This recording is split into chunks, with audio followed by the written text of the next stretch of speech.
ಶಾಲಾ ಕಾಲೇಜುಗಳಲ್ಲಿ ಹಿಜಾಬ್ಗೆ ಅನುಮತಿ ವಿಚಾರಕ್ಕೆ ಸಂಬಂಧಪಟ್ಟಂತೆ ಸರ್ಕಾರದ ವಿರುದ್ಧ ಹುಬ್ಬಳ್ಳಿಯಲ್ಲಿ ಆಕ್ರೋಶ ಭುಗಿಲೆದ್ದಿದೆ.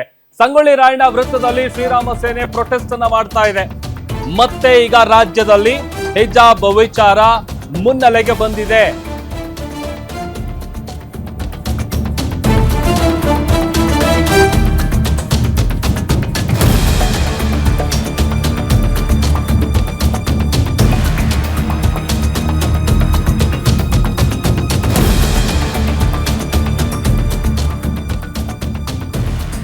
ಶಾಲಾ ಕಾಲೇಜುಗಳಲ್ಲಿ ಹಿಜಾಬ್ಗೆ ಅನುಮತಿ ನೀಡಿರುವಂತಹ ವಿಚಾರ ಈಗ ಸಾಕಷ್ಟು ಆಕ್ರೋಶಕ್ಕೆ ಕಾರಣ ಆಗ್ತಾ ಇದೆ.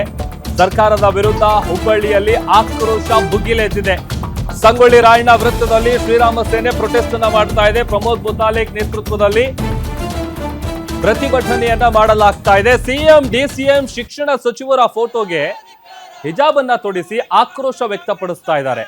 ಎಲ್ಲೆಲ್ಲಿ ಹಿಜಾಬ್ ಹಾಕಿ ಬರ್ತಾರೋ ಅಲ್ಲಿ ಕೇಸರಿ ಶಾಲನ್ನ ಹಾಕೊಂಡು ಹೋಗಿ, ಹಿಂದೂಗಳ ಗುರುತು ತೋರಿಸೋದಕ್ಕೆ ಕೇಸರಿ ಶಾಲುಗಳನ್ನ ಹಾಕಿ ಅಂತೇಳಿ ಅವರು ಕರೆ ಕೊಡ್ತಾ ಇದ್ದಾರೆ. ನಿಮ್ಮ ರಕ್ಷಣೆಗೆ ನಾವಿರ್ತೀವಿ ಅಂತ ಪ್ರಮೋದ್ ಮುತಾಲಿಕ್ ಅವರು ಸರ್ಕಾರದ ವಿರುದ್ಧ ಕಿಡಿಕಾರ್ತಾ ಇದ್ದಾರೆ. ಹಿಂದೂಗಳು ಕೇಸರಿ ಶಾಲನ್ನ ಹಾಕೊಂಡು ಬರ್ತಾರೆ, ಎಷ್ಟು ಜನರ ಮೇಲೆ ಕೇಸ್ ಹಾಕ್ತಾರೋ ಹಾಕ್ಲೇಬೇಕಾದ್ರೆ ಅಂತ ಓಪನ್ ಚಾಲೆಂಜ್ ಮಾಡಿದ್ದಾರೆ. ದೃಶ್ಯದಲ್ಲಿ ಗಮನಿಸ್ತಾ ಇದೀವಿ ನೋಡಿ. DCM DK Shivakumar, CM Siddaramaiah ಅವರ ಫೋಟೋಗಳಿಗೆ ಹಿಜಾಬ್ ಅನ್ನ ಹಾಕಿ ಸರ್ಕಾರದ ಈ ಒಂದು ನಡೆಗೆ ವ್ಯಾಪಕವಾದಂತಹ ಆಕ್ರೋಶ ವ್ಯಕ್ತಪಡಿಸ್ತಾ ಇದ್ದಾರೆ.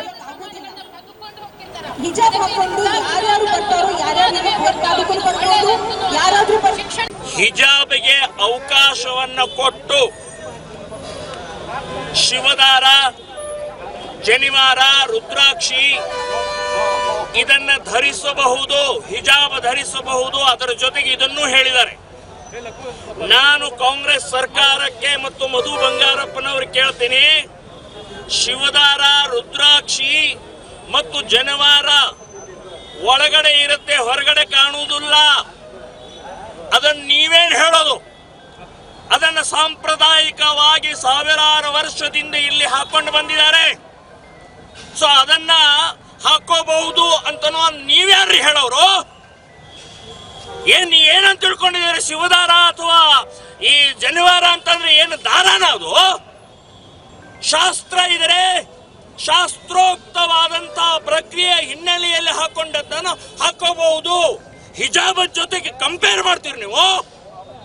ಹಿಜಾಬ್ ಹೈಕೋರ್ಟ್ ನಲ್ಲಿ ಬಹಳ ಸ್ಪಷ್ಟವಾಗಿ ಹೇಳಿದ್ದಾರೆ, ಧಾರ್ಮಿಕ ವಿಧಿವಿಧಾನದ ಪಾರ್ಟ್ ಅಲ್ಲ. ಹೈಕೋರ್ಟ್ ಹೇಳಿದೆ, ಕುರಾನ್ ಓದಿ ಹೇಳಿದೆ, ಶರಿಯಾ ಓದಿ ಹೇಳಿದೆ. ಸೊ ನೀವು ಸುಪ್ರೀಂ ಕೋರ್ಟ್ಗೆ ಹೋಗಿದ್ದಾರೆ. ಆ 5 ಮುಸ್ಲಿಂ ವಿದ್ಯಾರ್ಥಿನಿಯರು ಇನ್ನೂ ಜಡ್ಜ್ಮೆಂಟ್ ಆಗಿಲ್ಲ. ಅಷ್ಟೊಳಗಡೆನೆ ನೀವು ಇವತ್ತು ಅಧಿಸೂಚನೆ ಹೊರಡಿಸಿ ಹಾಕೋಬಹುದು ಅಂತಂದ್ರೆ ಕಂಟೆಂಪ್ಟ್ ಆಫ್ ಕೋರ್ಟ್, ಕಾನೂನಿನ ಉಲ್ಲಂಘನೆ. ಸೊ ನೀವು ಸರ್ಕಾರದವರು, ಶಿಕ್ಷಣ ಮಂತ್ರಿ ಕಾನೂನಿನ ಉಲ್ಲಂಘನೆ ಮಾಡೋದಾದ್ರೆ ಸಾಮಾನ್ಯ ಜನರ ಕಥೆ ಏನು?